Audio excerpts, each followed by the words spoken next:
Hello again, everybody. This is Derek, and I am coming back at you with another Wargaming Weekly. Alright, just trying to get my camera a little bit set a little bit better. That should.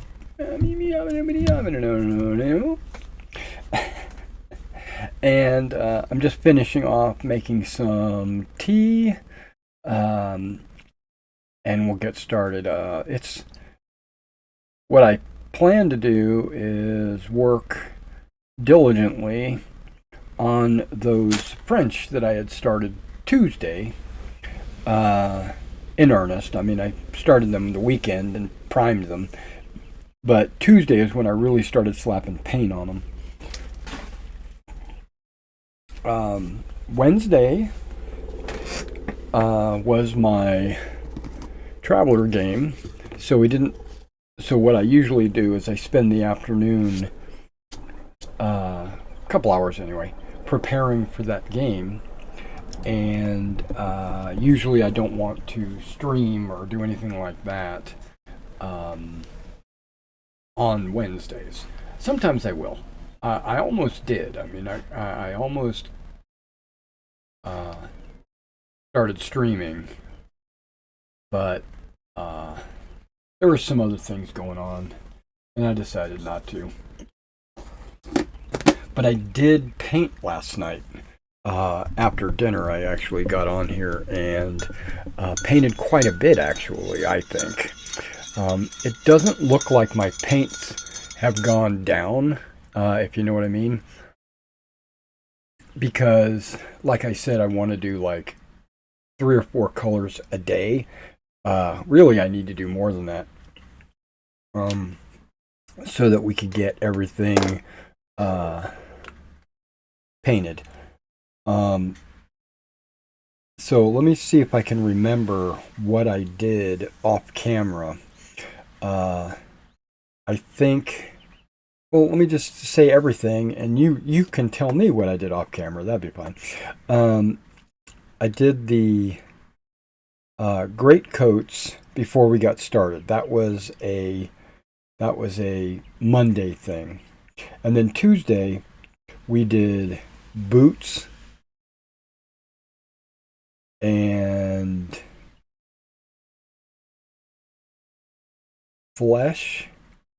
face. We did head flesh. Is that all I did? Boots and head flesh? That might be exactly all I did. Okay, so off camera, we did pants. I did shakos.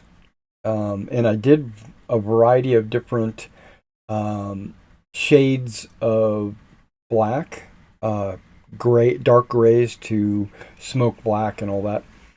And then I went back in and I touched the pom-poms with some white, except for maybe on this stick. I might have to look at that again. But it's not that big of a deal. And I did that because when I do the pom-pom colors, I want them to be vibrant. And then I did the backpacks. And I think that's where we're at right now, on everybody.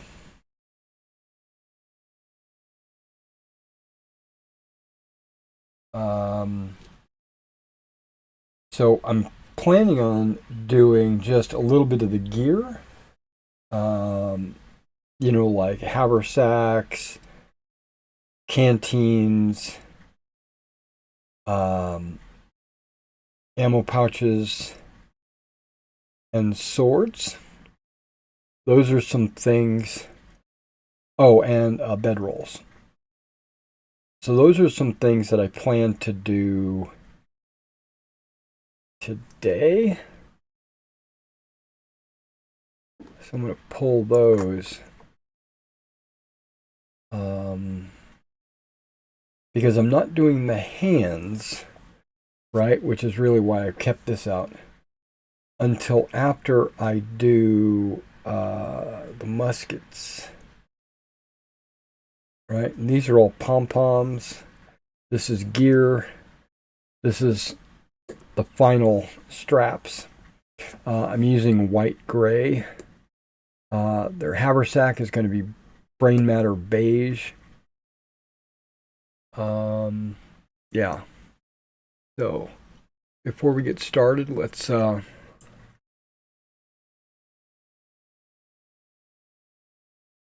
that didn't work. Get some tea in my body.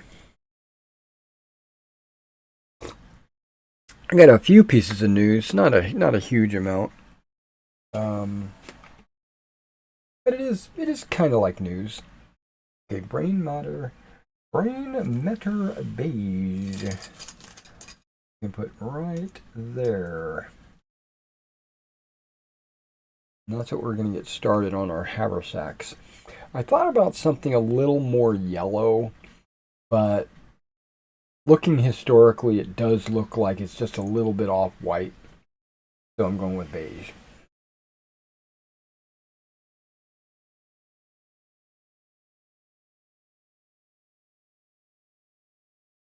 And once I put the brownish wash, because I'm going to use like a strong tone, or maybe a soft, or probably, I don't know, maybe a soft tone. When I put that on there, it's going to darken it up a little bit anyway. You know, there's always that wash coverage.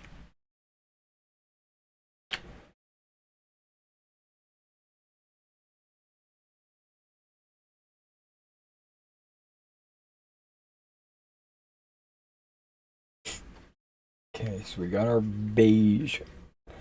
We got our beige down. Now, I've been using this new squirt bottle to put water in my palette.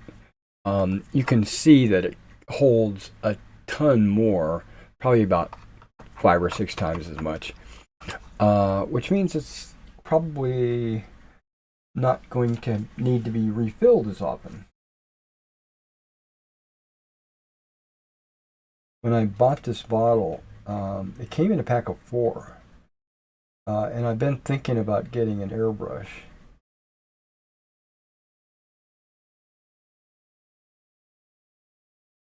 And the other, like 2 other bottles would be good for one for washing my airbrush and another one for thinning paints.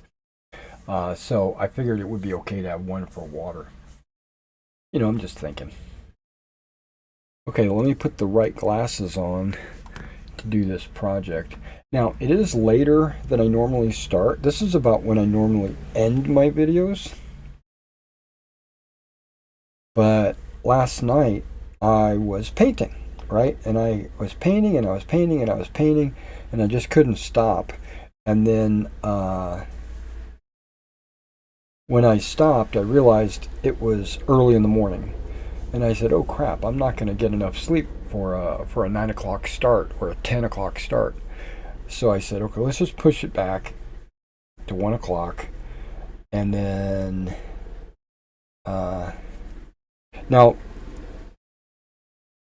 honestly, the only reason why I'm doing these live streams is so that you guys can follow along, seeing the progress of the 6 battalions I've got on my table. Not for any other, like, a reason. What am I trying to say? Not for, like, talking about shipments or talking about my terrain boards or any of that, even though that will be going on because I can't help myself.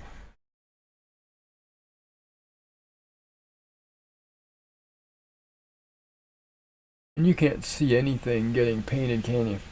Well, you're just not going to see it. No.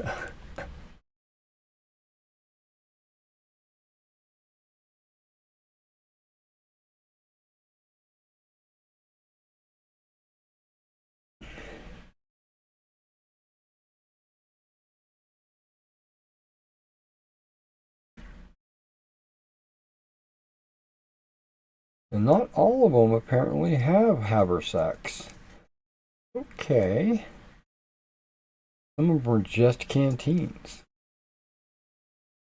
on their left hip.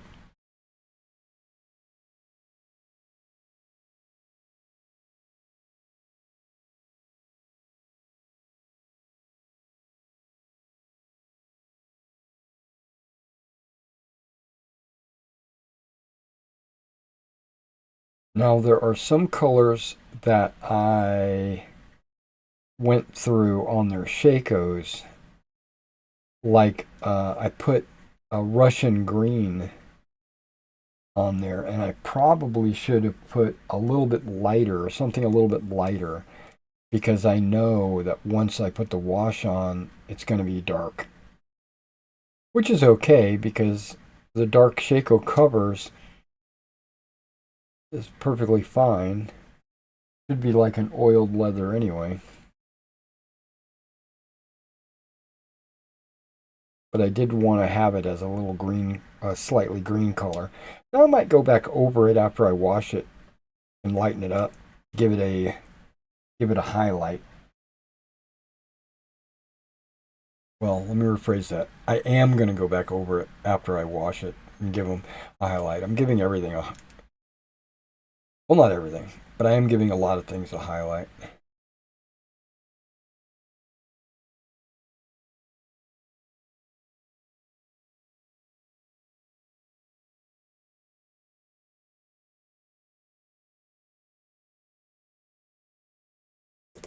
And that's how fast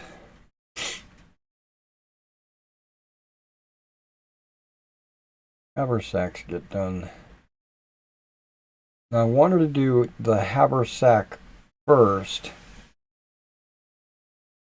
because I was thinking the canteen was going to be sitting on top of the haversack, but in fact, the ones that have the canteen on their far left hip, they don't have a haversack, they just have the canteen. So I guess I could have gone with either color first. I haven't seen any canteens on top of haversacks.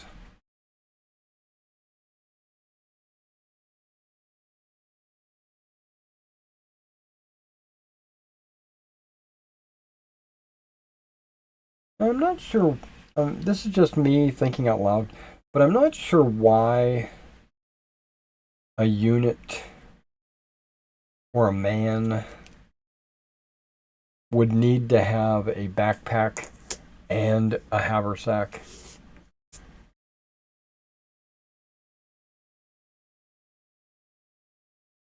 Then I think back to my military days when I used to have a huge rucksack and but I also had a fanny pack.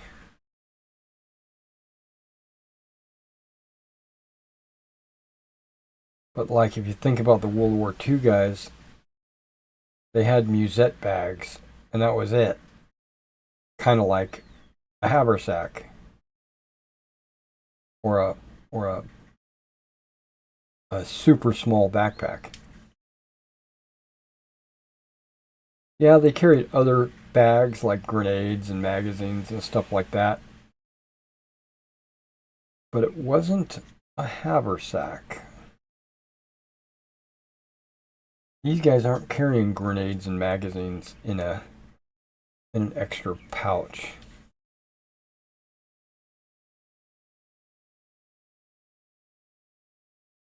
See the lights. Okay, not all of them. I was getting ready to say the lights don't have haversacks, but I guess they do. One guy does.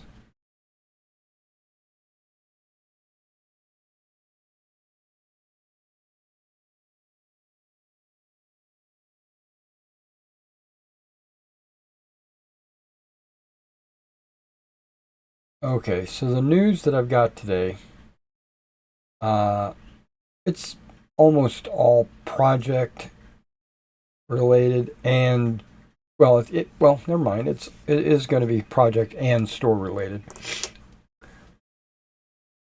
Yeah, my nose is running.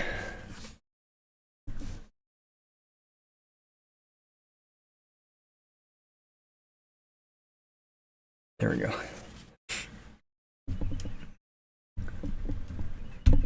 Let's not get this in the way.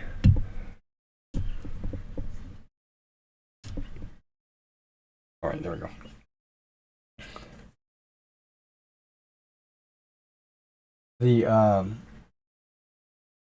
Let's start off with Plastic Soldier.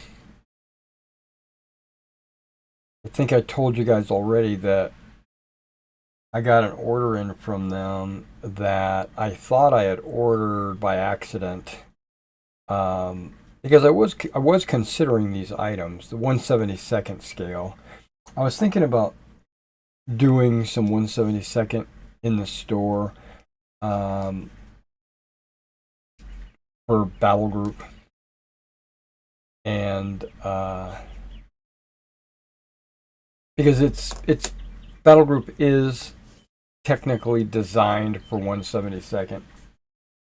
I just play it in 15s, but it's much easier to individually mount 1/72nd, and Battle Group is supposed to be individually mounted figures, a lot like Bolt Action.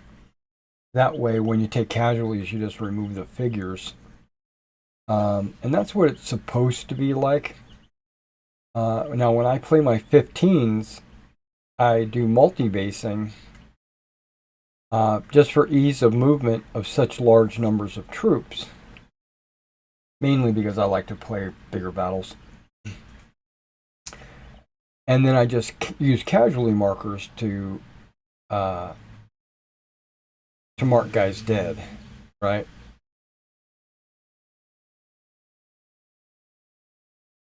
Just use like a little ring or something to go over the figure, indicating that he's dead.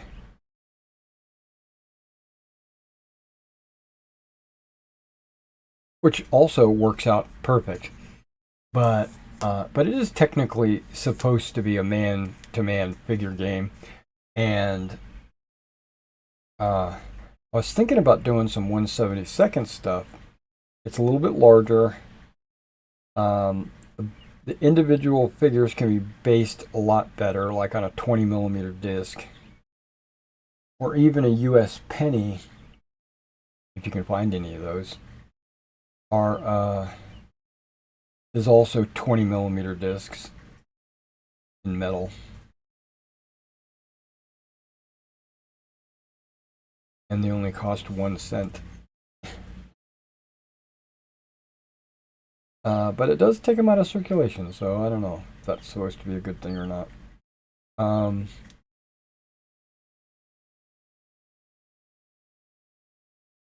I also have wooden 20 millimeter discs. And that's what I would put on a 1/72nd scale figure because they're plastic and super lightweight, and so a 20 millimeter disc would just be fine.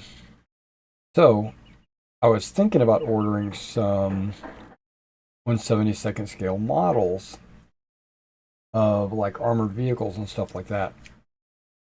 And then I got this order in from Plastic Soldier out of the blue that had a bunch of 1/72nd scale half tracks in it, right? And the modern vehicles, which I've been thinking about getting as well, just to have for my customers, you know, a T55 and an M60.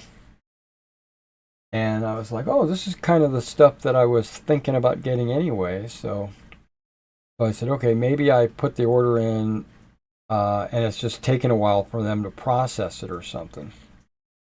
Right? And so I just accepted it. And then a couple of days ago, I got an email from Plastic Soldier saying, oops, we sent you the wrong package. Do you still have all this stuff? And I'm like, I'm not sure, but I'll check. And the answer is yes. So I removed them all from my eBay store. because I didn't want to sell them if they were wanting me to do something with them. And then they contacted me again and said, okay, that's great. Can you send those to Australia for us? No. Um, if now I didn't really inquire, but I suspect they would pay for a shipping label and then I would print it or something. Or I would go to a UPS pickup location and drop off this package, and they would discard the invoice that they sent me. And I was like, I ain't doing all that. I'll just accept the package, and you go ahead and send a new package to Australia, and I'll pay you for this, you know? And she's like, okay, sorry. The guy in Australia has a very similar name to you, and that's how we got it mixed up. And I'm like, wait a second.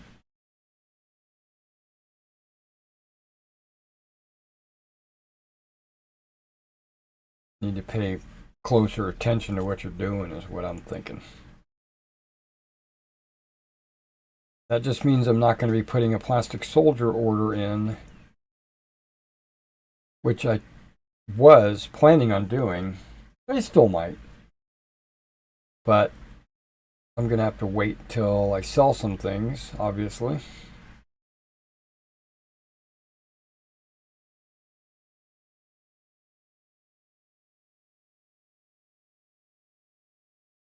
Now my Victrix order is flying off the shelf. So excited about that. I might put another Victrix order in just to make sure. Because people love Victrix.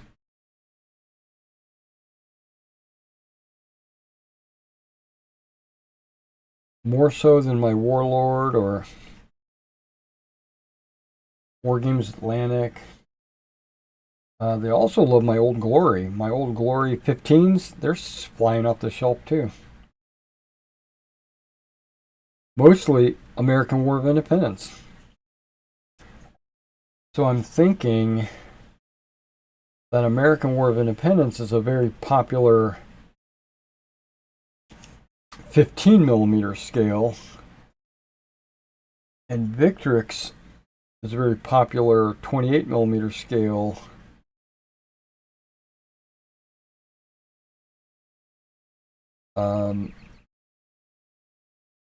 Mostly ancient period stuff.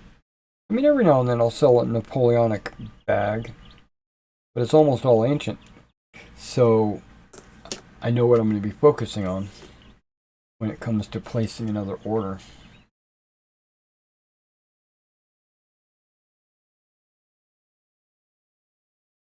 And Plastic Soldier, believe it or not, I sell a ton of their books. Their rule books.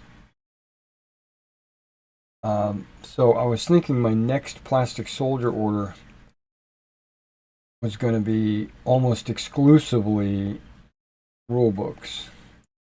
Supplements like, Tobruk and Kursk and D-Day and stuff like that. But I got this email. Is there a haversack on this guy's hip? There is. I got an email a couple of weeks ago saying they were out of a bunch of books because of printing problems. Their printers. They said they went into administration. What does that mean? What? I'm sure that's a British term. I don't know what that means. They went into administration.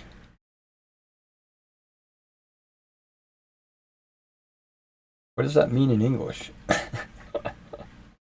Or I should say, what does it mean in U.S. English? Because I know that's different than the King's English. Maybe it means they went on holiday, or they shut down, or they got a lawsuit. I don't know.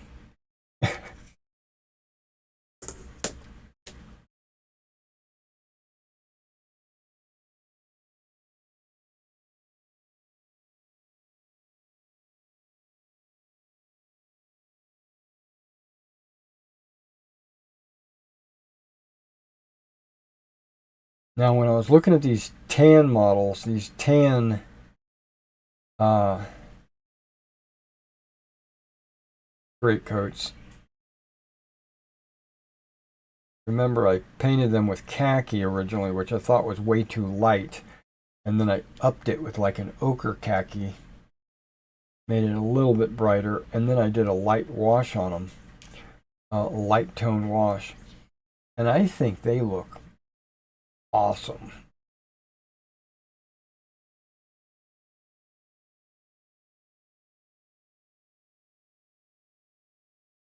I mean, better than awesome. I think they look great.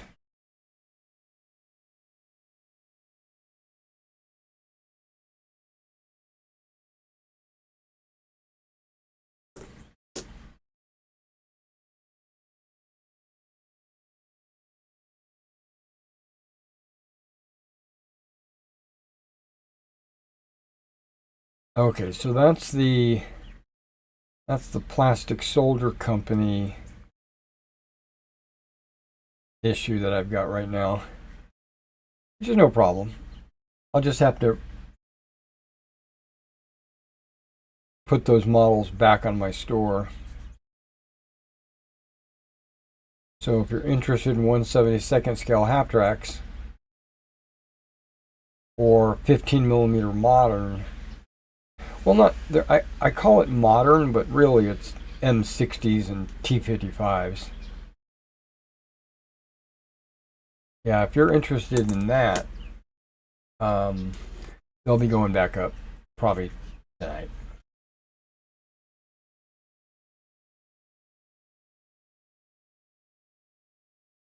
But that's Plastic Soldier. Now, moving on from that,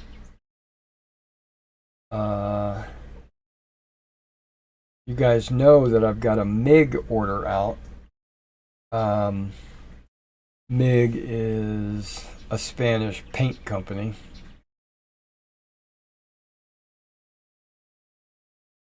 I saw a video review of some MIG paints, and I said, you know what, I'm going to try those and see how they fare against my already paint lines. And I'm getting too many paints, is what's happening. I might need to start I got a couple more of these racks, but they won't fit on this table. But I do have them on my shelf, and they're holding a bunch of washes. So I think I might just put those washes in a tub or a drawer somewhere. And that way, when I need them, I just go to the drawer and grab them and put them over there.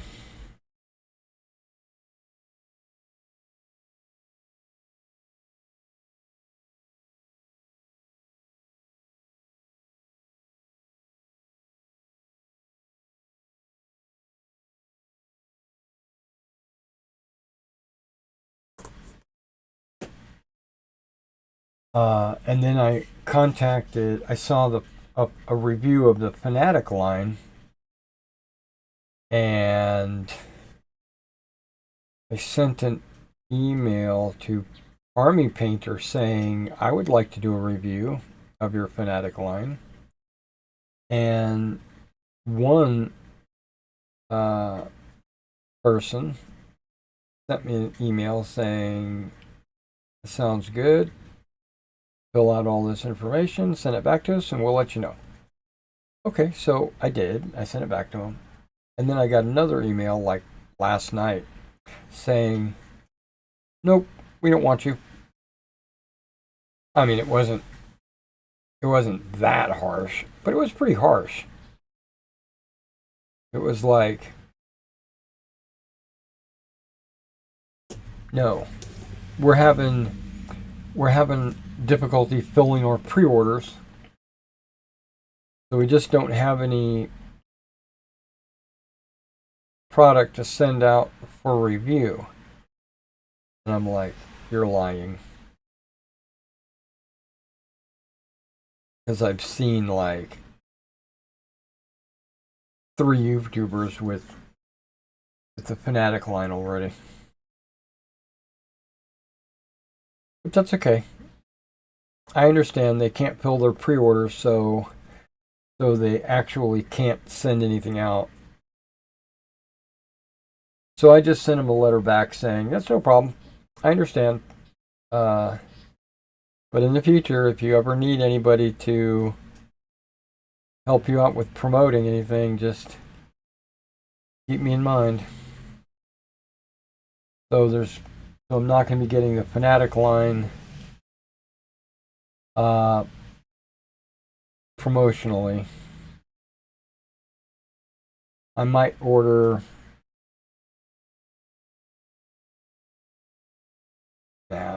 I was thinking maybe I'll order some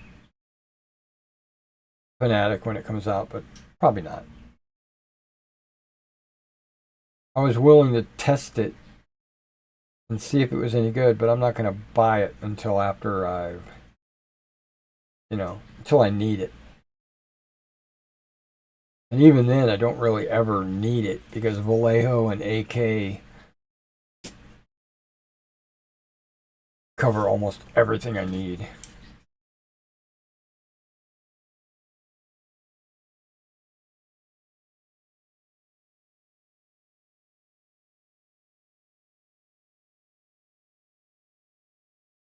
So that was the plastic soldier issue and the army painter.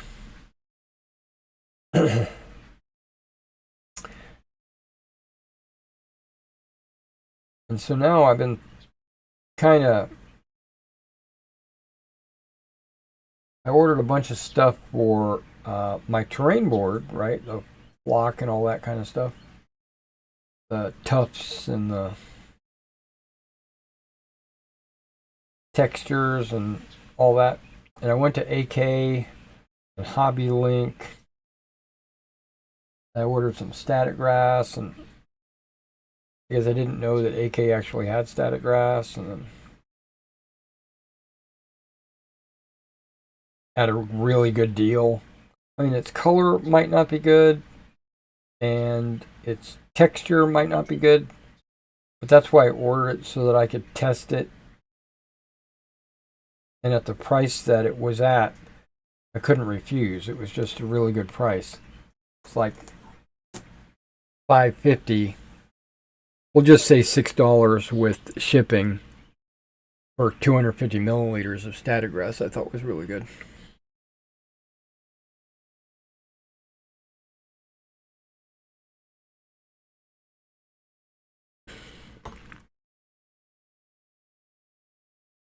And if you're curious to know about how much that is, that's about 1/4 of a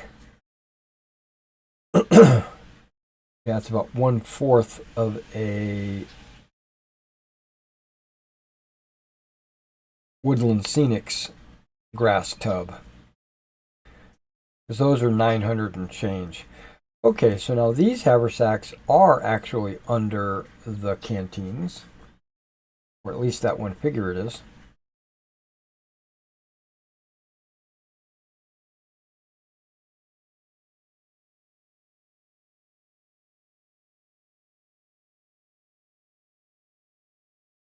Wait a second.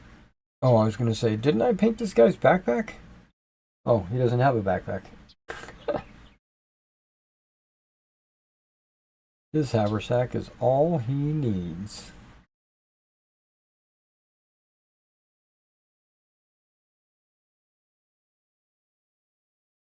Okay, I've got to kind of visualize what is this guy.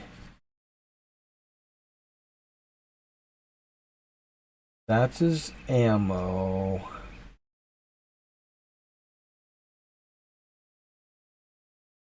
think that's a canteen.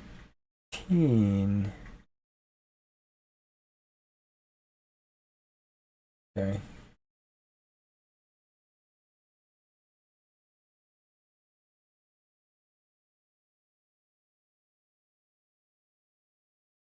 Because he's wearing his greatcoat rolled up over his shoulder. And it might be covering some stuff, but no, it's not. It's good.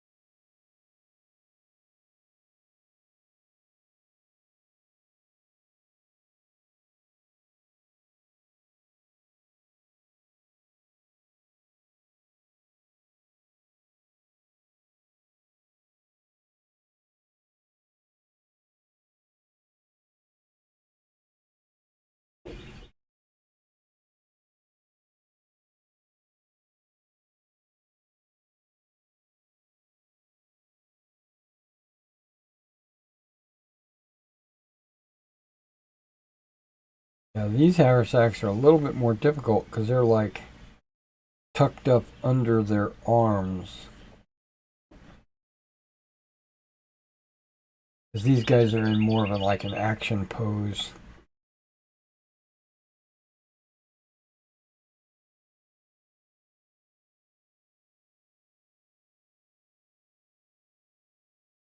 They're leaning forward and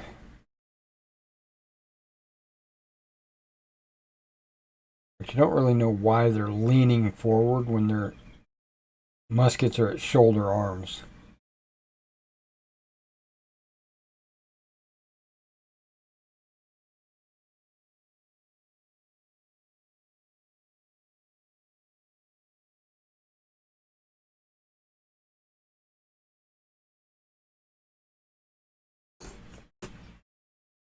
I prefer these poses better.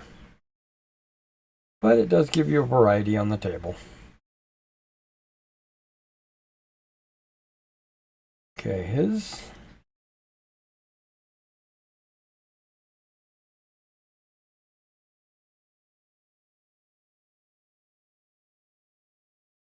Now I'm confused.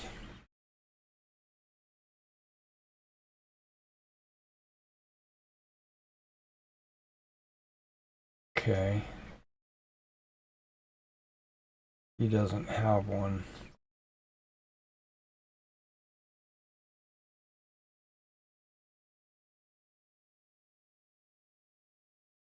Yeah, you got to be really attentive to these molds because their gear is all over the place.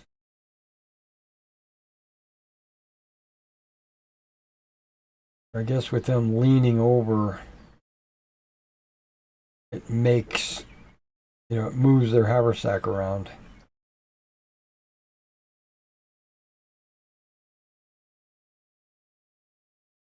And I just think the mold is just not as good. Might be older. That guy's got nothing. Nothing. Nothing. Got one.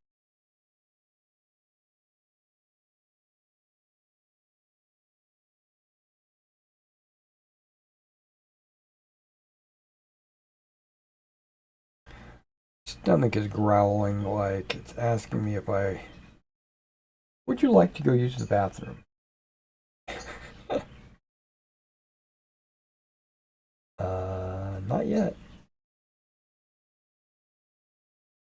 And the commander type. Nope, he didn't have one.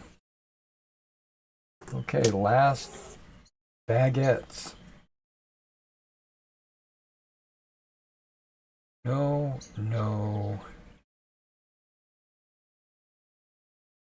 no. Yes. Okay.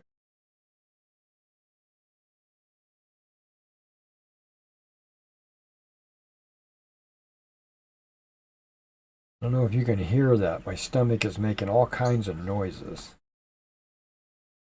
Like, blah, blah, blah, blah. I'm like, dang, it's trying to communicate. It's alive. Rah, rah, rah, rah, rah, rah.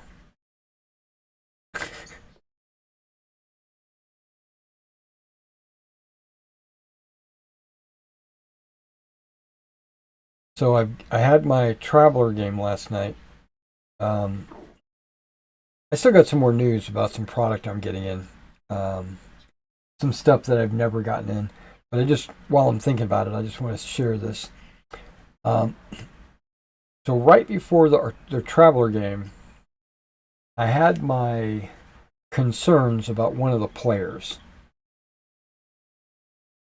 He is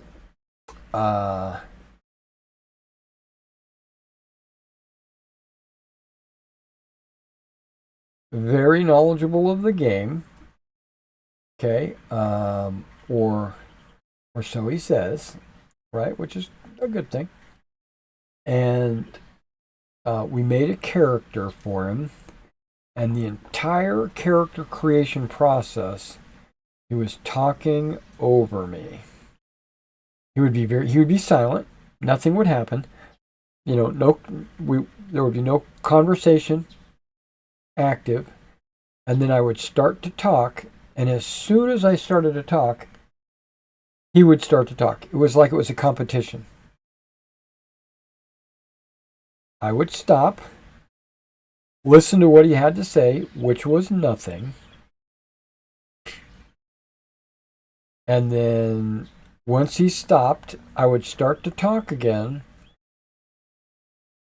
and he would immediately spark up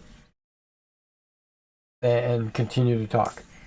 It was like he deliberately would only talk when I was talking.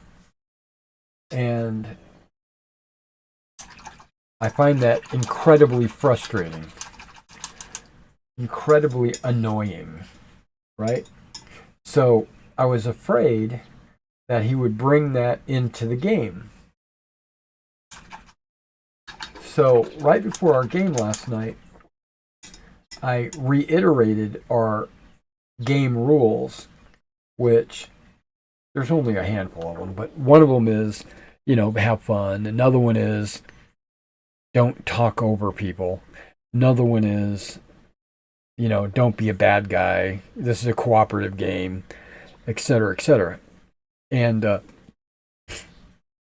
I can put this away because that was the only thing it was going to be used for. All right, that's cutting my numbers down. That's good.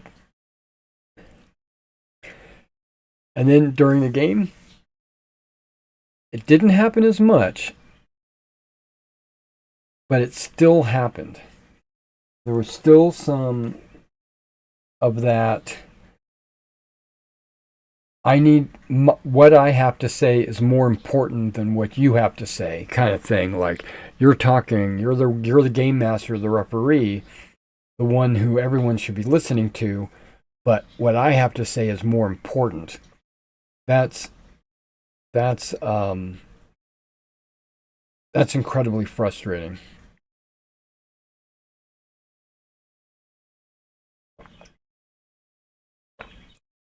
Nobody seemed to have an issue with it. I think everybody was just being polite and because he's a new player and everything, which is also true. He's a new player.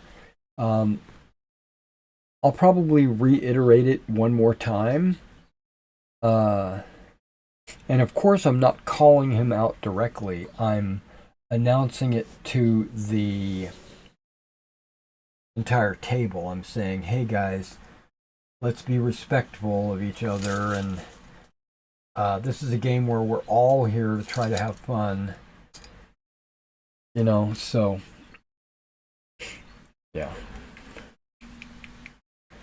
Okay, so I'm expecting a few orders today, but I'm also expecting a few orders over the next few weeks. Like the AK and the MiG I'm expecting those who knows when. They both say they've shipped. Uh, the AK order, I actually have a tracking number.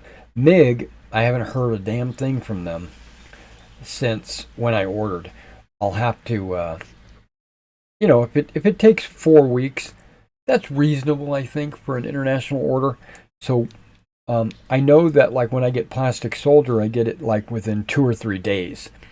When I order Warlord, I get it 2 or 3 days. Uh, but when I order, I don't know, minifig, I get it in like 5 weeks. So it could be anywhere.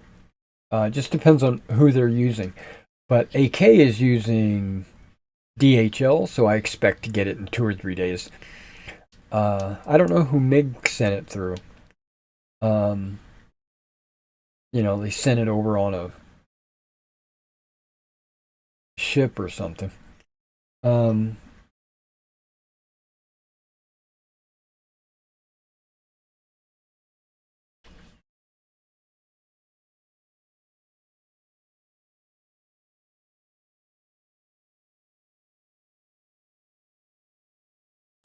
okay, I'm using a brighter green.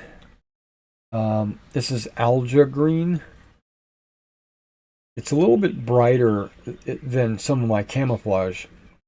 Uh, it's still good for camouflage and stuff like that. I got it in my DAC paint set, but it wasn't supposed to be that color. It was supposed to be another color. Uh, and I notified them, let them know that their boxes were mislabeled, or at least the paint inside was mixed up. But I'm not crying about it. I'm going to use it like I'm doing right now. And I'm going to use this color on their canteens.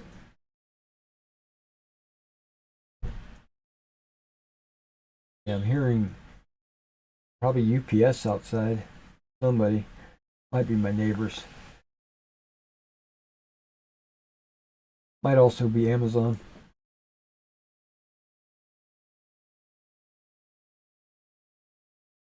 Because I ordered something from Amazon that uh, I, yeah, it's in my neighbors.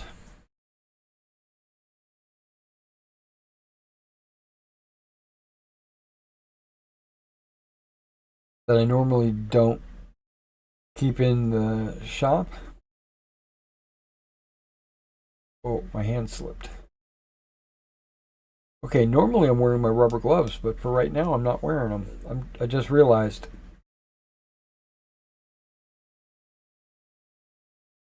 I think I might be putting them on here in just a second. Mainly because these sticks have gray paint, and you can see it's kind of sticking to my fingers. Um, yeah, on these popsicle sticks, it doesn't dry completely, and it wears off onto your fingers.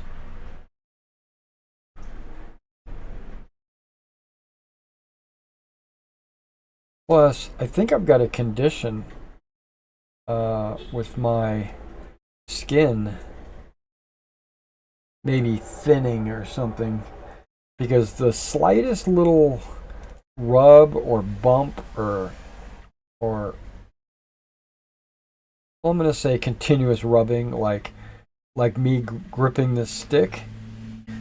If I do all these sticks all afternoon, I might form a blister on my forefinger or something like that. Yeah, I'm starting to get blisters super easy. Um,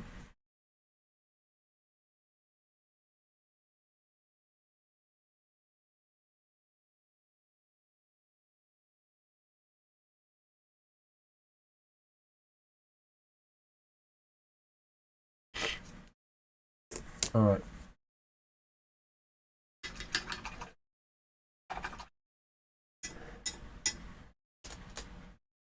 So I got these gloves specifically for like making terrain and spraying glue and grabbing things that are wet paint or stuff like that, and to basically just protect my hands from getting covered in paint or glue. But I've come to enjoy an added level of protection when I'm painting.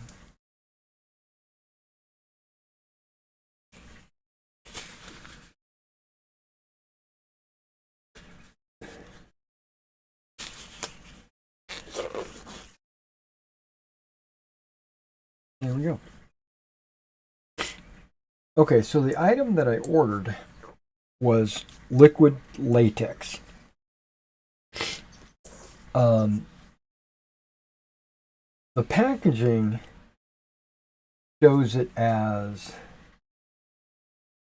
uh, makeup, uh, costume makeup, like for wounds, for zombies or whatever, and or whatever else that you need it for. But what I was looking for, um, what I had searched for, was latex glue, right? And on this package, it does say can be used for hobbies and crafts, uh, and can be used as an adhesive. And I was like, awesome. And it also says if you're using it on makeup, be careful when you use it over areas that have hair, because it will stick to the hair, obviously. Cause discomfort when you remove it. Which I'm like, awesome. That means like grass and stuff like that will stick to it. So when I get it in, I'm probably going to be getting it in today actually. I want to do an experiment, and I'm probably going to do that off camera, or I might do it tomorrow on camera. So if you want to come back to the experiment, you can.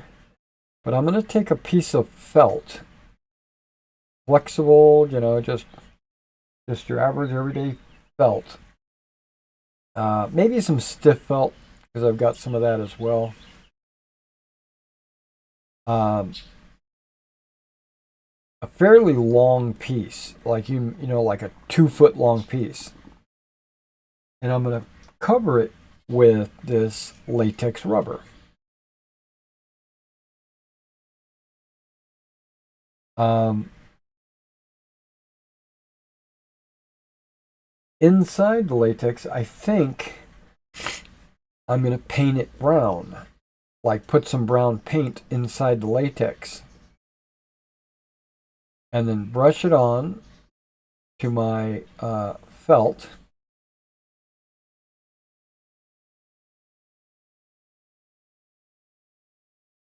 And then I think I might sprinkle some grass, but I'm afraid to do that because it'll get all over everything. So I think I'm going to let that dry, and then only put grass like along the outer edges, but using the latex, not like Elmer's or Mod Podge. because when Mod Podge dries, it's not flexible. It is rigid. Now, when Elmer's dries, it is flexible, but not as flexible as what I anticipate this latex being. Um,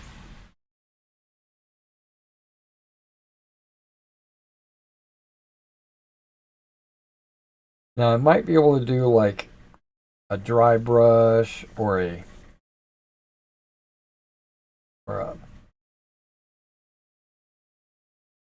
paint, like deliberate paint on to the brown road to give it the illusion of texture.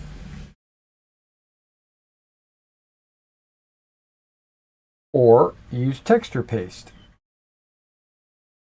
Um, and so I think I'm going to give a couple of different test runs. I don't want to use grit, like grit in my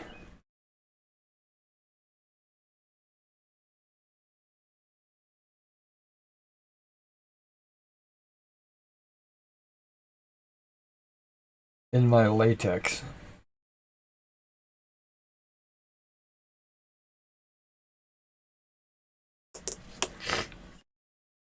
And then once all that dries, if it's like a good result, if it's not a good result, I'll just discard the whole project. But if it is a good result, then I'll make a video with a how-to, like I'll do step by step how I did this. And I wonder if I think I can, as the liquid latex starts to set and starts to dry, I think I'm going to be able to put like textures into it, like road ruts, uh, embankments.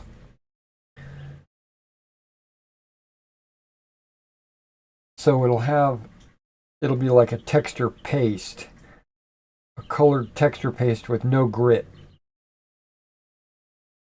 I can always glue some grit on it, like sprinkle some ballast or something like that.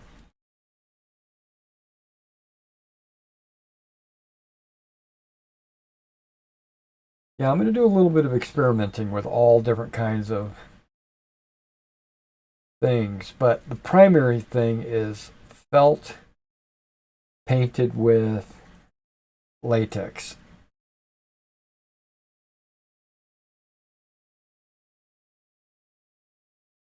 And see if I can make some good roads or rivers using felt and latex.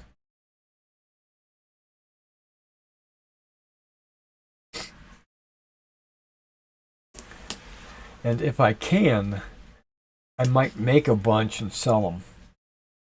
You know, curves and uh,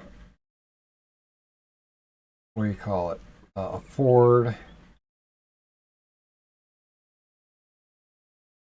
wide rivers, narrow rivers.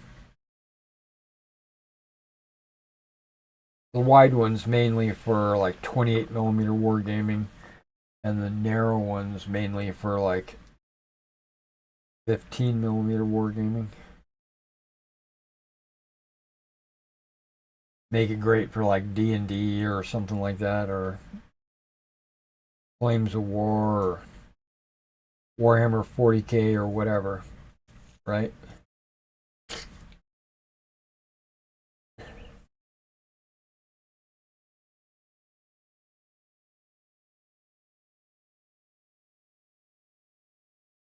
As an experiment, it's really just and myself too. because I wanted some flexible roads and rivers. Uh, and someone was telling me that magnets, sheet magnets, work great as a durable plastics, flexible material, which it is.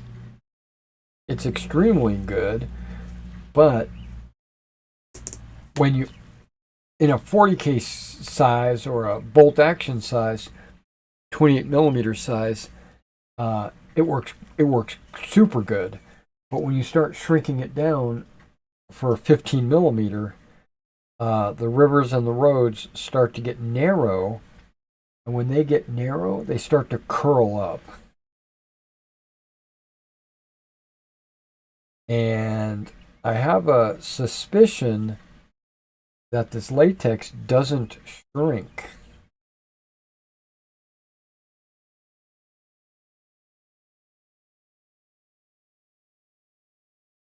You know, but it might. Um, what I normally cover my rivers with is an acrylic latex called Alex. It's an acrylic latex. And that's what I texture my rivers with, and my roads and everything else.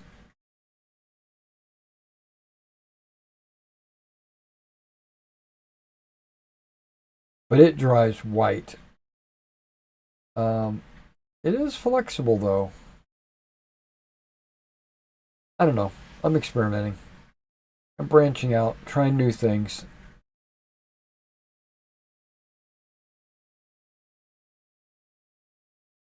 I wouldn't I wouldn't need the liquid latex on like a terrain board or anything rigid, because then I could just use texture paste or the Alex, right?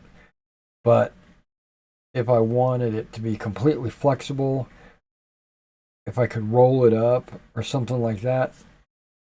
Um, Also, this, if it works out really, really, really good, I might be able to use it on a larger battle map, you know, like large pieces.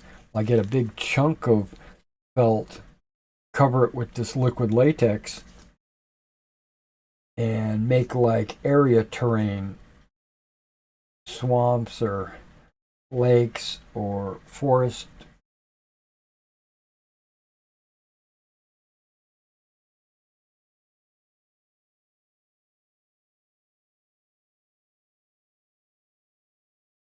I also, while I was looking, I went ahead and ordered a set of round brushes. Um, Not like this is a round brush, but this thing's going to be like an inch wide. And so it'll be like an inch in, as a like a circle. I needed that brush for my terrain tiles. So when I go in and dab the Mod Podge into spots on the terrain boards, I'll be using these round brushes to kind of not dilute, but like diffuse, spread out the Mod Podge in a more natural looking way. Because I could go in with a flat brush and do it but be more effort. I could do it, it would just be more effort. And I'm all about the base. I'm all about that base. No, I'm all about making it easier. Or not even easier, just faster. Speed, you know? In a few minutes, I'm going to go outside and check to see if my Amazon order is here or if any other order is here. That sounded like the mail. Very easily be my MIG order.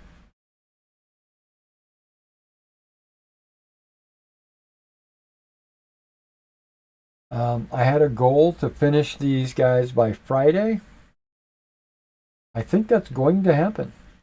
It might happen on camera.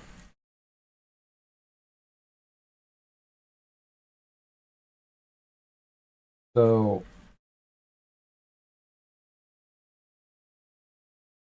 definitely come back tomorrow. I'll be putting finishing touches on these guys, hopefully. Because I'm going to continue to paint these even after we get off camera.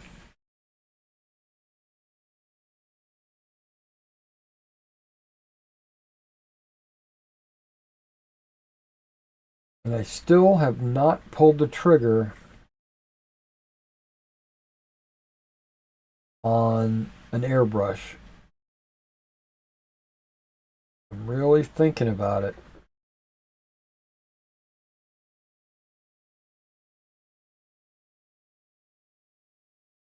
And really, the airbrush would only be used for priming or vehicles.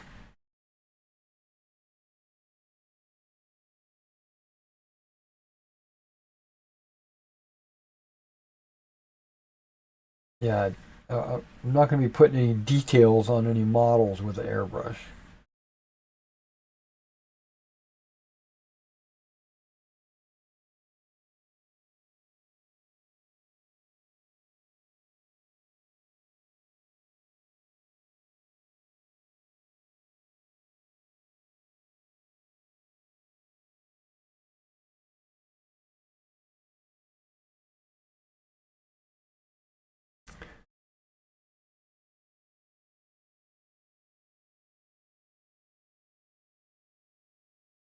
So if I'm able to finish these Friday at some point, I'm going to obviously have to base them up.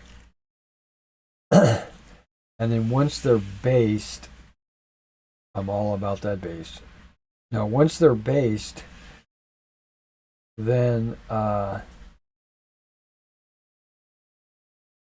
I'll record a video showing like all the details,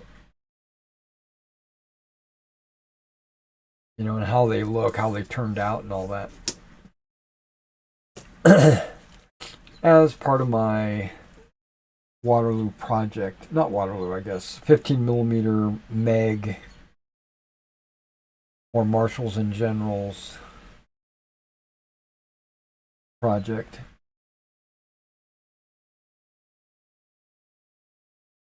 Right now, it hasn't developed into a Waterloo project. It's still only a Quatre Bras project. Oh, and I did some research about the weather. It was actually a sunny day on Quatre Bras. It was, well, sunny as in it wasn't raining. It was still overcast, but it didn't rain at Quatre Bras, the Battle of Quatre Bras, but it did rain the days before it, and it rained so heavily that the area was flooded. So I was half right. It's going to be muddy, but I just have to keep it in mind.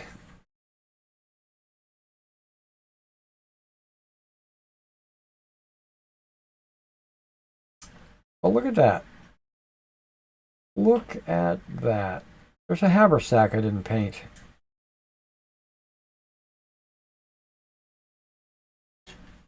Skipped right over it. Okay, so we'll do it right now.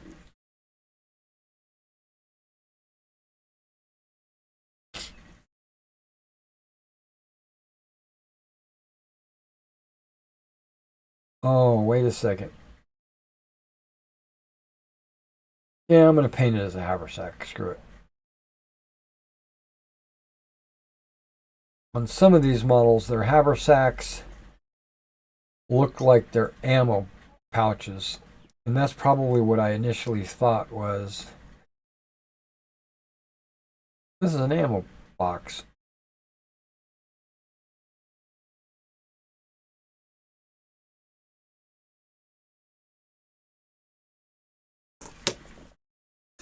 Man, my stomach is really growling.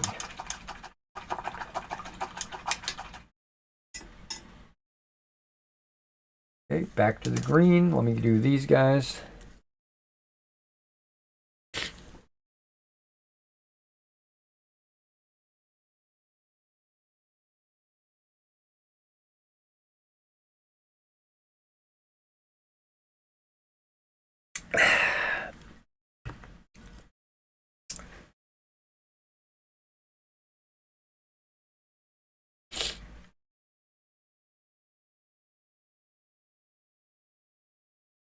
I ordered a couple other things. Just I'm just spacing on what those things are.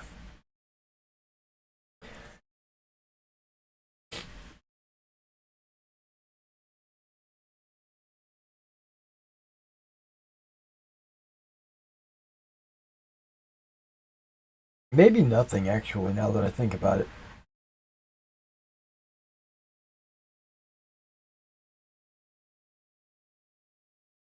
I think I ordered some monsters, i.e., the energy drink. Oh, that's right. I've got an Old Glory order out, but not the Old Glory 15s, which I do need to put an order in because my American War of Independence is almost all completely sold out, and my Napoleonic French. Napoleonic French and American War of Independence is a very popular Old Glory product at my store. So I probably need to reorder some of that. Uh, but I've got an Old Glory 25s coming in. And this is going to be Old Glory.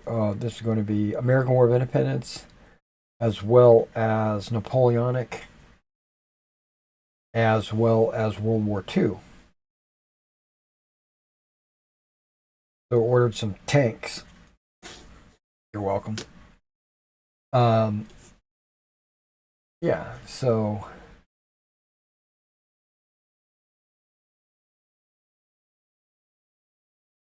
I'm looking forward to getting those in. And I don't think I'm going to put an order in for a while, actually. I think I'm just going to let everything ride for a month or so.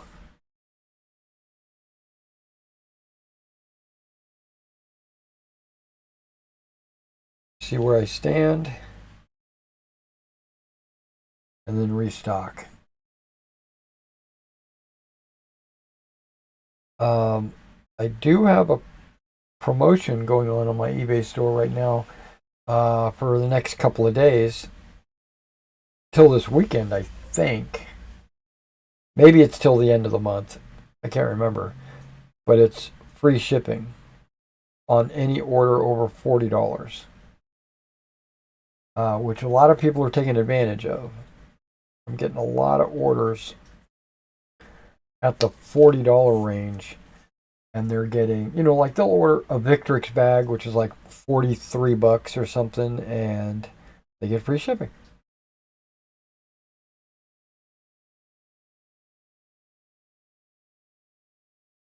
It's almost like me giving it 25% off because if shipping was $10, you know, I'm absorbing that $10 on a $40 order, so that's like 25% off.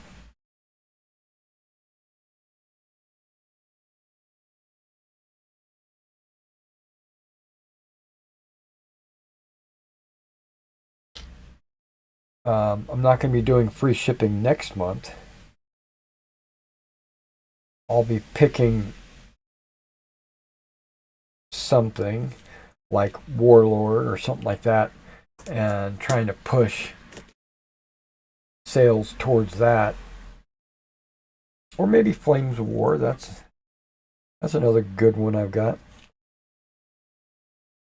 And I am looking forward to the new Flames of War starter sets they're reintroducing this year, um, based on their Christmas video. There's going to be a lot of D-Day box sets, um, and so I am looking forward to picking a lot of those up, mainly for myself because I'm such a World War II fan. I have three genres.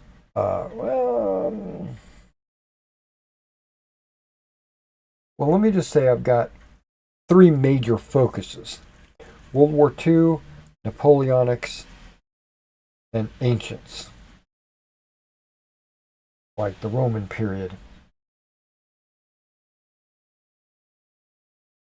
Now, I kind of, sort of, backhandedly consider my American War of Independence kind of like Napoleonics. Similar, they're similar enough in my head that Napoleonics and American War of Independence, you know, they were fought about the same time. 1800, Napoleon was fighting, and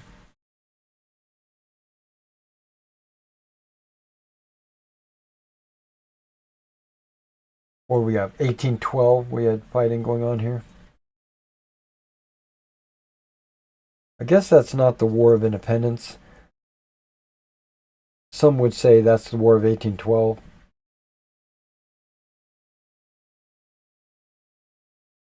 Depends on who you ask, right?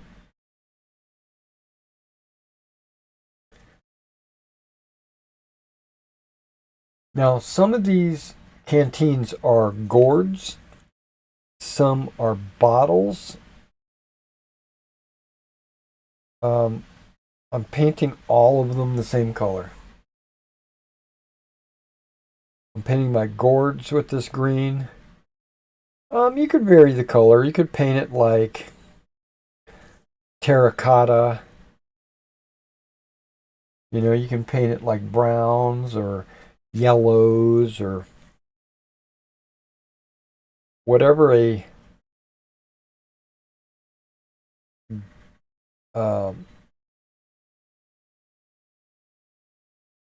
I guess what we a clay canteen would be colored. You can color it that color. Reds would be okay.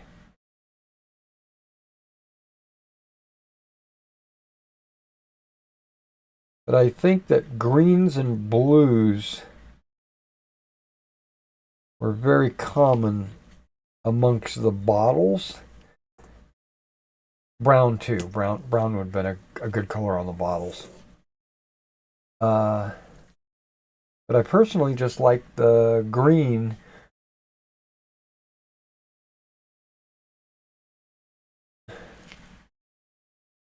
So I paint all the canteens with this green.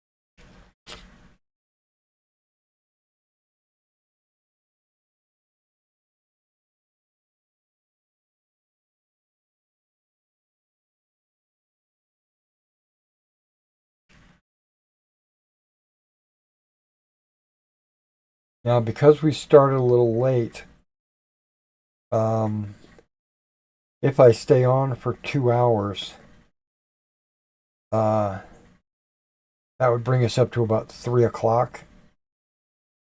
And that's about when I want to stop streaming. So, FYI.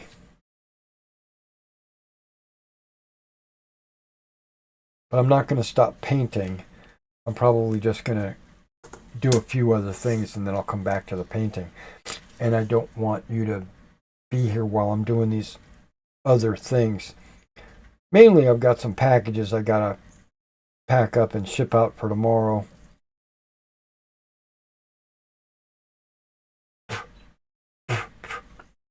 Um, where are the canteens? Okay, here's one. I was like, where are the canteens on these guys?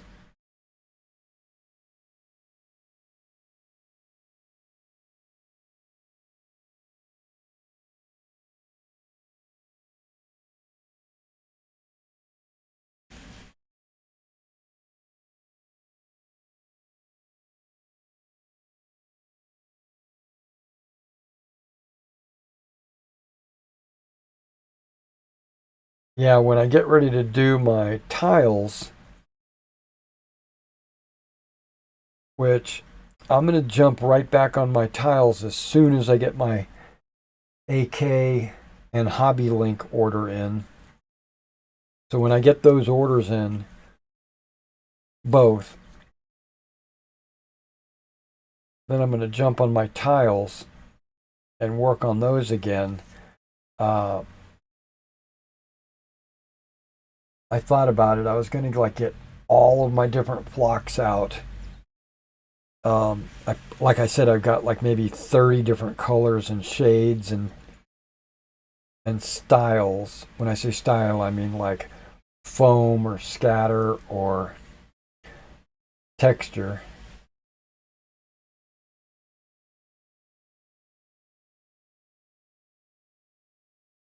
Uh, Foam, scatter, or static. That's what I meant.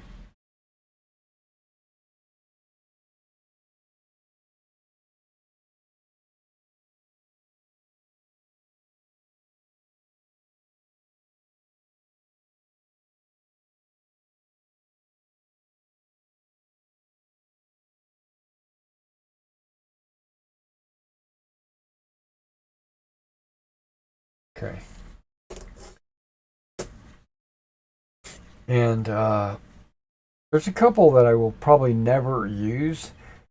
Um, they're a scatter terrain, but they're so large. They're like an inch long pieces of wood. And I thought these would maybe look good as a floor or as a ground cover for like an area of bushes or swamp or something like that. But unfortunately, they're yellow. Now I probably could paint them,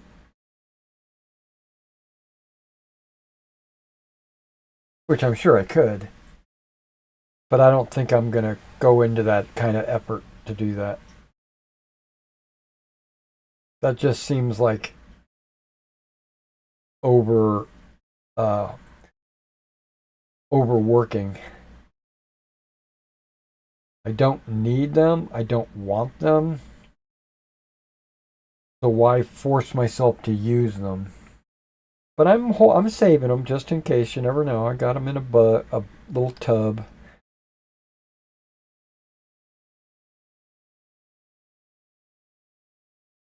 But then on the other hand, I've got all these dark greens and light greens and blended and golden, and I've got a bunch of different flocks. So, and there we go. There's the green.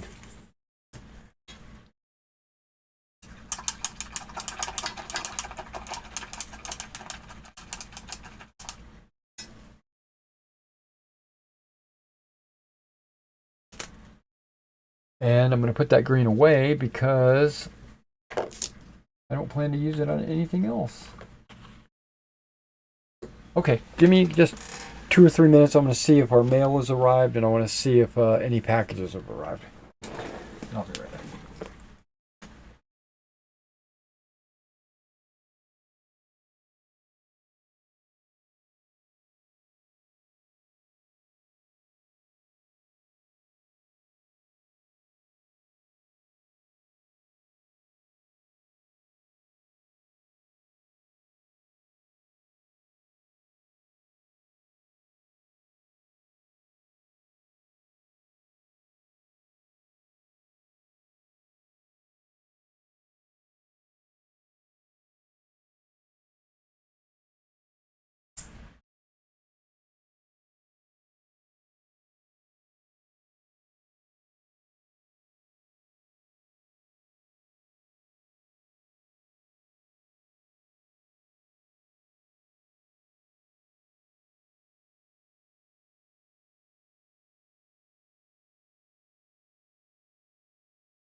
I'm almost back.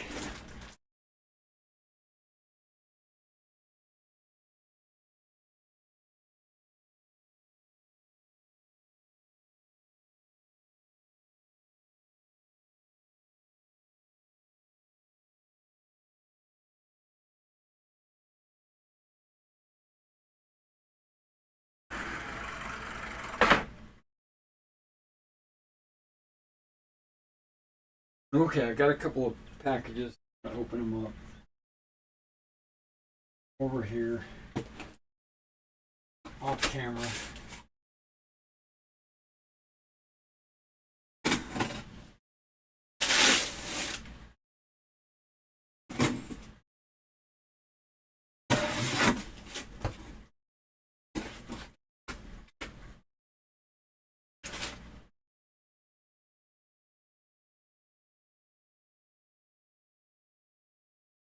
Okay. We're going to go ahead and look at these on camera. These are two of the things I was talking about.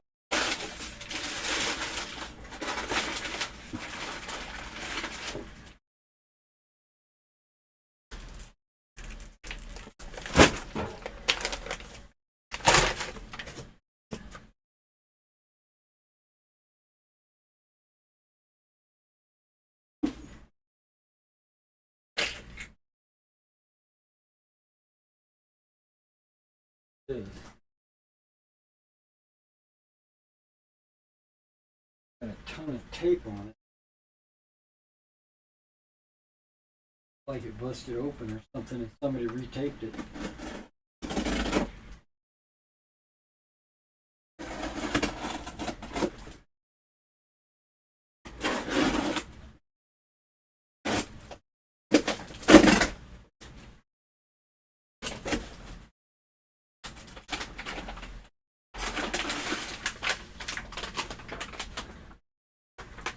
Okay, that's something.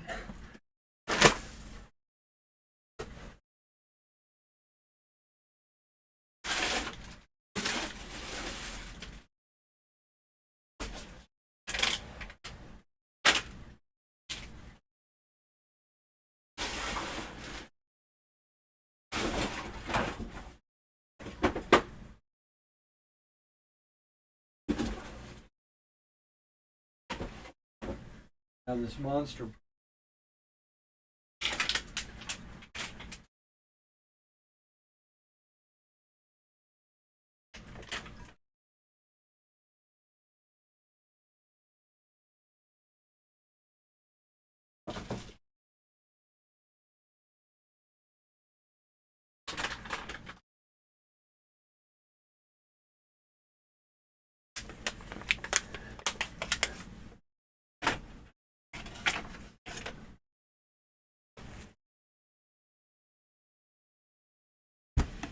Okay.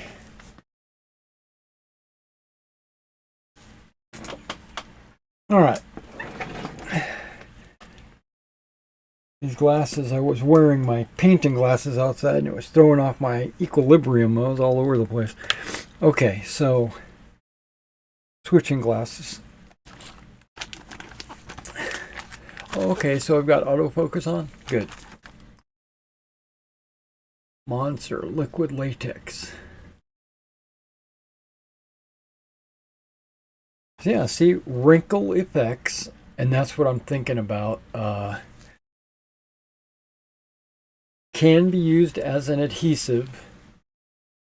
Dries clear. Now I'm not going to be doing any of this kind of stuff.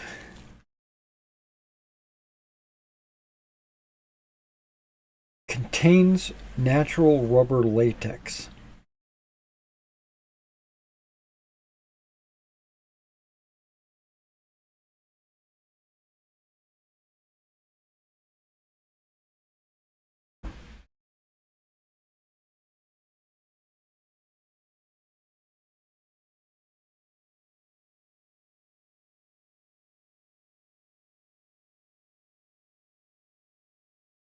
I like right here it says latex can get entangled in your hair. That can make removing it difficult.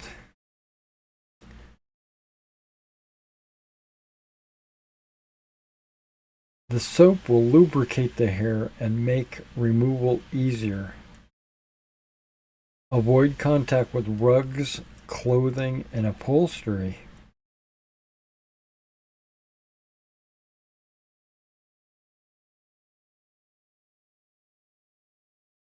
If you need to clean it up, use warm water. Do not use cold water.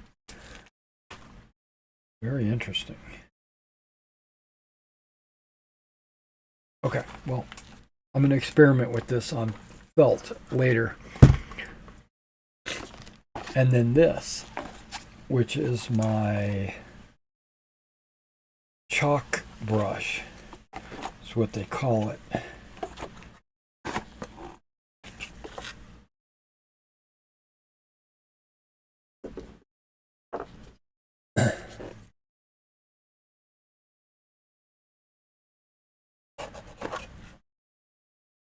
I thought this was a set.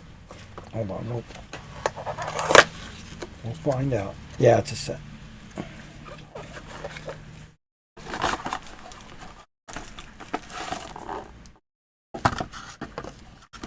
Okay, so you can see how it's round and flat. So when I go to, I'm going to put glue on there and then I can just go making little splashes.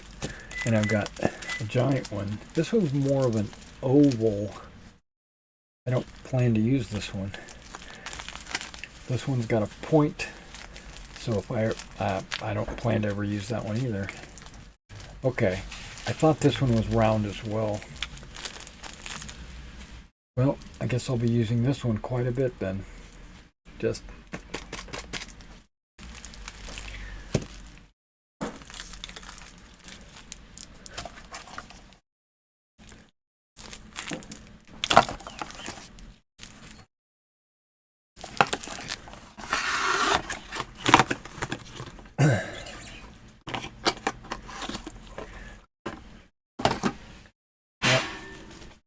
this is going to be my new favorite.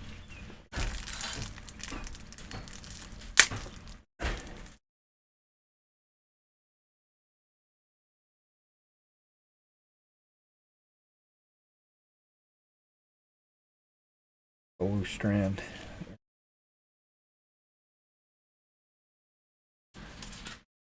Okay.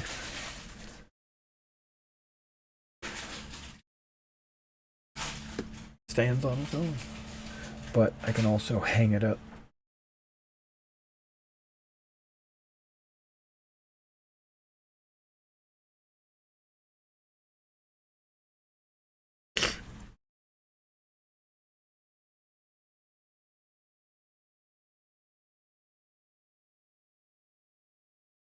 What you making? Well, one of those like Oh, okay.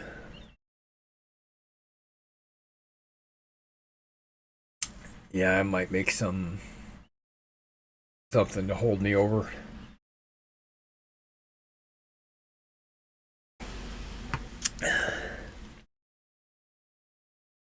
Hell dinner. Okay. I kept these colors out for the swords, and this is for the great coats that are still rolled up, which is mostly on these guys. And that one guy, because everybody else is wearing a great coat. So yeah, let's knock that out, because that should be pretty quick.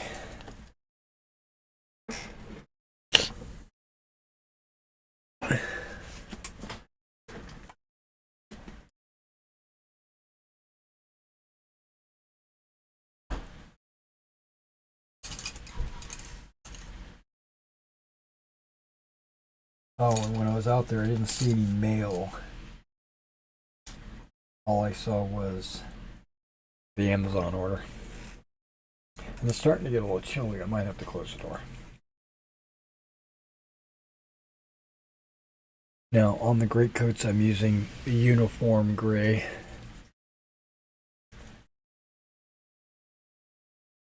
Since there's so few of them, I'm not going to go with too much paint.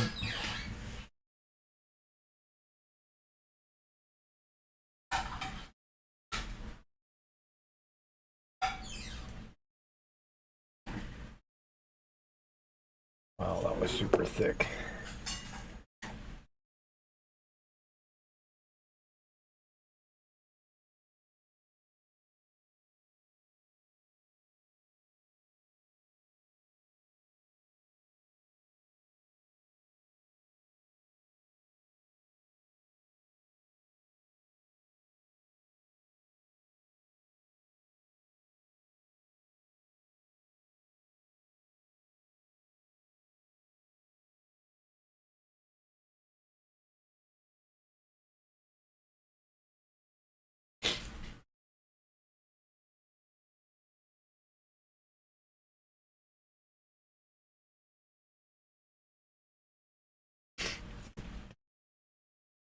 Now I'm going for the rolled coat on the back of the pack.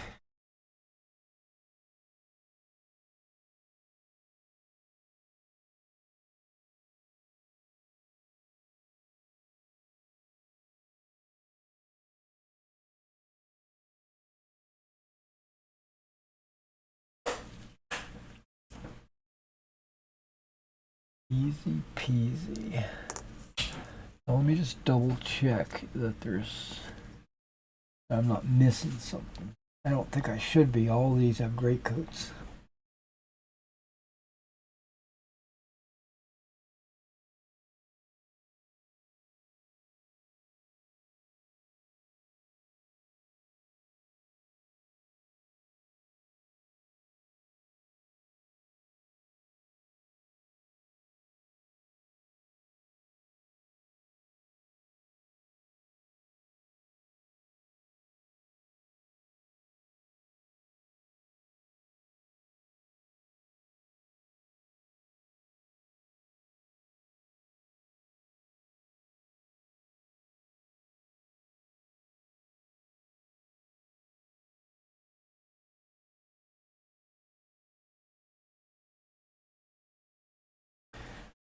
Sitting here holding my breath as I paint this.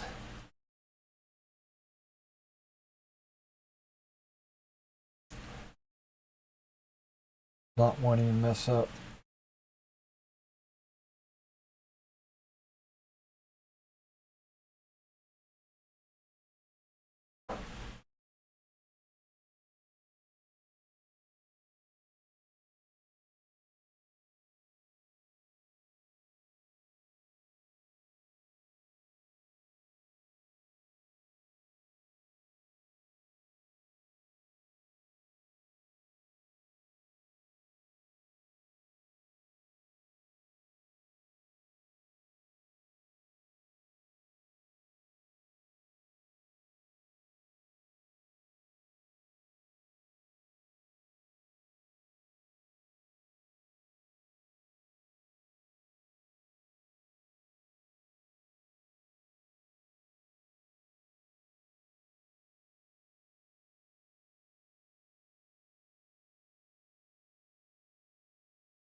Trying to get the lighting in there so I can definitely see.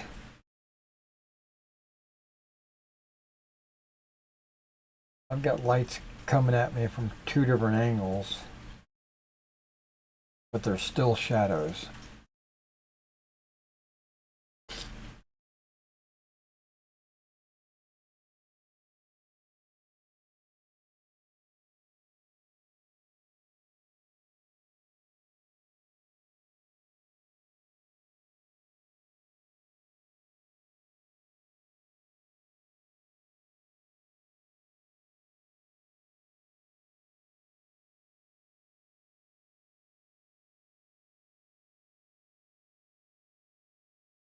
Yeah, these great coats over the shoulder, little intricate.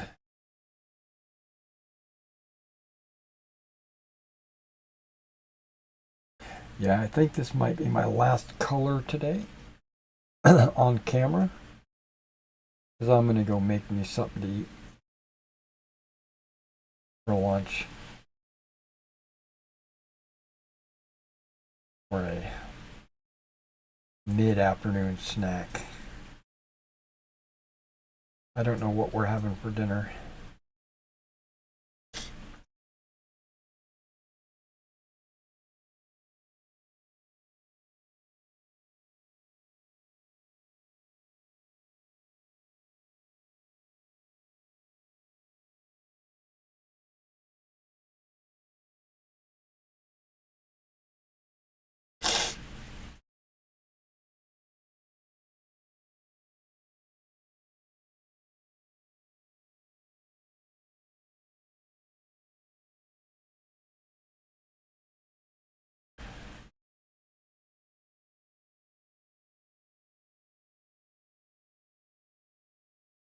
remind me next time that I start off by painting a greatcoat or a uniform blue to not just slap it on there and paint everything blue. Because I did. I basically just speed painted the blue, just threw it on, knowing that I was going to paint everything else later. But a blue undercoat is just not a good undercoat.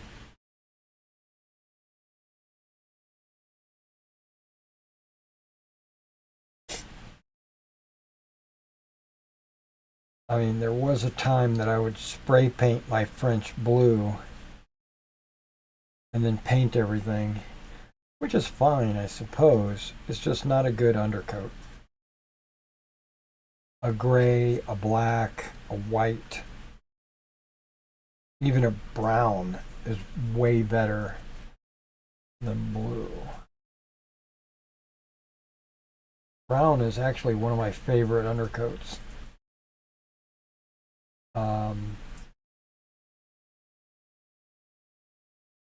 Some people say red, like a deep dark red, is a better undercoat. A good primer color. Which I believe that could be true, because I like brown so much. I could see where red might be popular as well.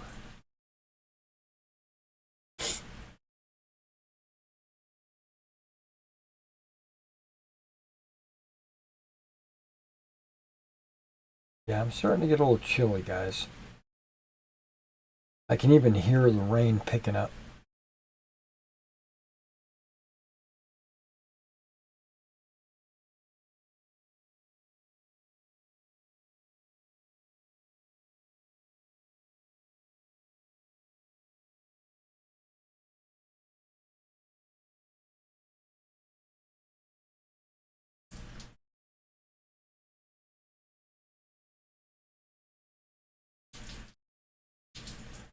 Yeah, when I went outside, I used the umbrella that we got sitting by the back door. And when I got to the front porch where I needed to pick up my packages, I couldn't hold the umbrella and the packages. And the umbrella, so I basically just rested it on my shoulder. Is that a, what is, oh, that was probably his ammo pouch. And then it slid off my shoulder while I was carrying the packages.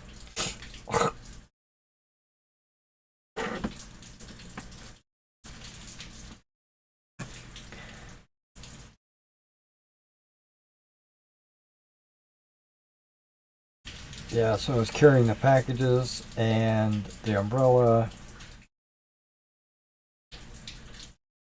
And the umbrella wasn't even over my head, it was in front of me. I must have looked like an idiot out there.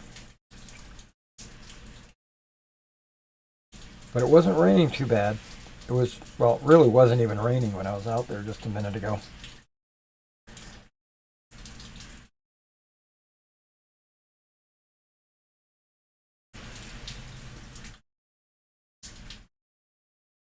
Yeah, these guys are definitely coming along.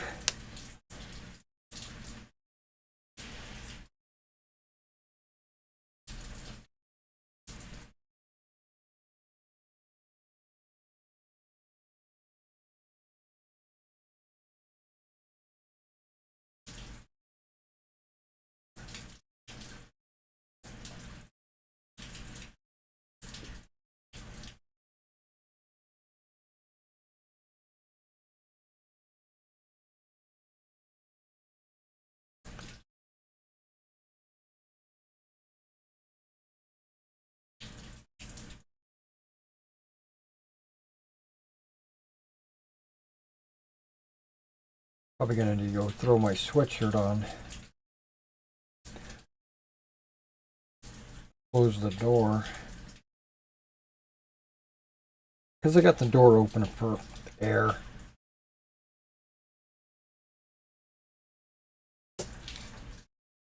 Alright, last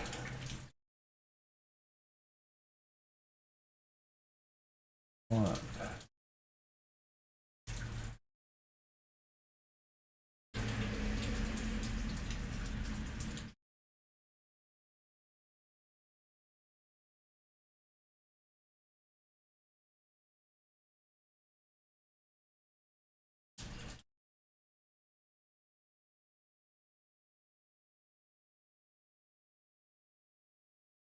Now, these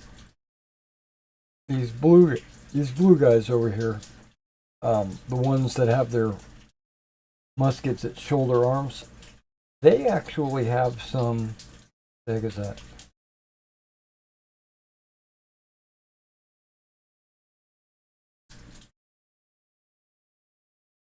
Is that glue or something? I don't know. Got a little weep or something. They actually have some pots and pans on some of their backs.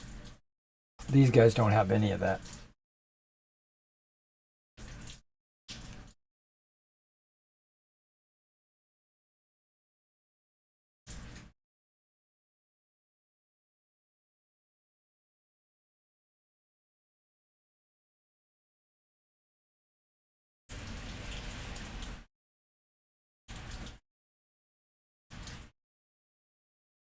I know, like in Perry or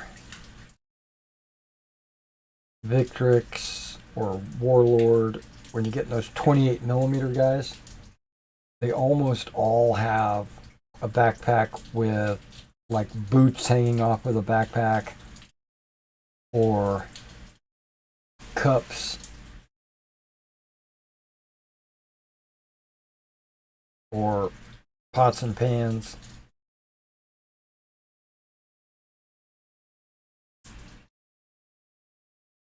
We got all kinds of accessories.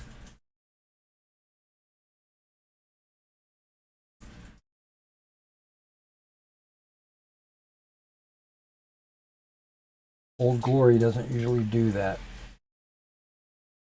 But this set, this battalion, it has accessories.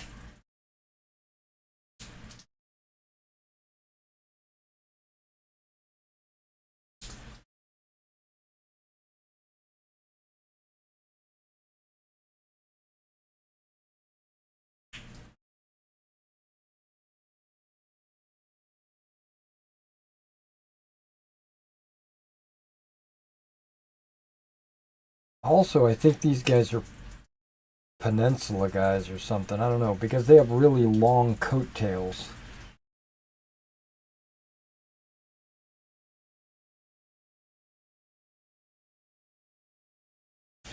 And I think by Waterloo they shortened the coattails down.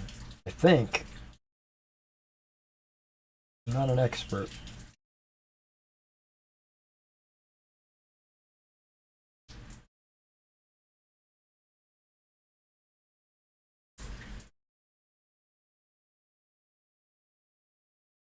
Okay.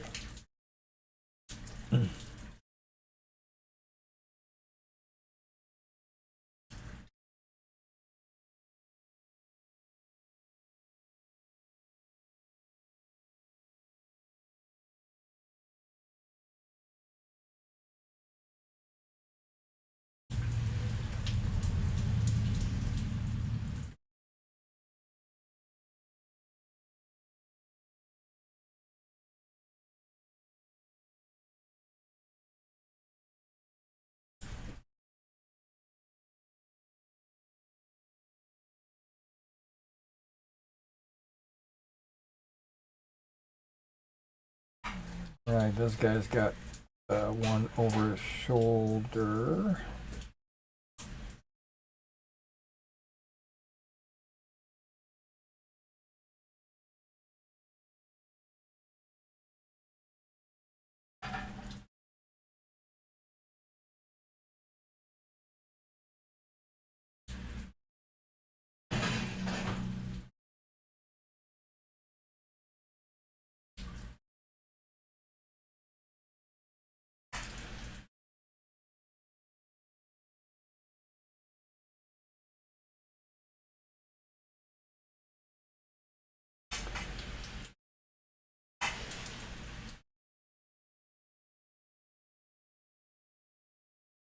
Okay.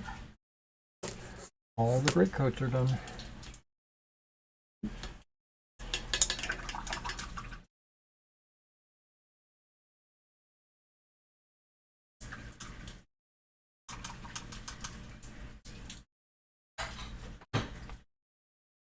We're using that color. Starting to thin out. That's good.